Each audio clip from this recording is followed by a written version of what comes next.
$20 million salary. അതാണ് mister വിനി താങ്കൾക്ക് ഞങ്ങൾ റയൽ മാഡ്രിഡ് ഓഫർ ചെയ്യുന്ന സാലറി. ഇത് ഞാൻ ആക്സെപ്റ്റ് ചെയ്യാനുള്ള. അതെന്താ, ഇത് അത്യാവശ്യം നല്ലൊരു ഹൈക്കല്ലേ? ഒന്നാമത്തെ റീസൺ ഈ സാലറി ഭയങ്കര കുറവാണ്. അതല്ലാണ്ട് എനിക്ക് വേറെ ഇച്ചിരി ഡിമാൻഡ്സ് ഉണ്ട്. വേറെ എന്ത് ഡിമാൻഡ്സ്? ആയം തന്നെ നമ്മുടെ മാനേജർ ഉണ്ടല്ലോ അലോൺസോ, അയാൾ അങ്ങ് മാറ്റിയേക്കണം. അതെന്തിന്? അയാൾ എന്നോട് ട്രാക്ക് ബാക്ക് ഡിഫെൻഡ് ഒക്കെ ചെയ്യാൻ പറയുക. അതെന്താ തനിക്ക് ട്രാക്ക് ബാക്ക് ഡിഫെൻഡ് ഒക്കെ ചെയ്താ? ഞാൻ ട്രാക്ക് ബാക്ക് ചെയ്ത് ഡിഫെൻഡ് ചെയ്യാനോ? No way. ഞാൻ അറ്റാക്കിന് മാത്രമായിരിക്കണം ഫോക്കസ് ചെയ്യണത്. എന്നാലേ എനിക്ക് ബാലൻഡോർ ജയിക്കാൻ പറ്റുള്ളൂ.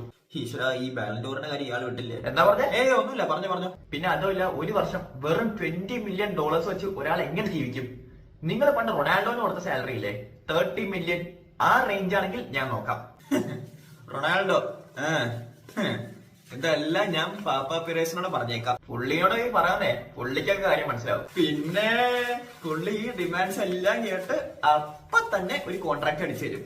പിന്നെ ഒരു കാര്യം കൂടെ ഉണ്ട്, ഈ ചാനലും സബ്സ്ക്രൈബ് ചെയ്യാൻ പറഞ്ഞേക്കും. അത് ഞാൻ പറഞ്ഞേക്കാം. സബ്സ്ക്രൈബ്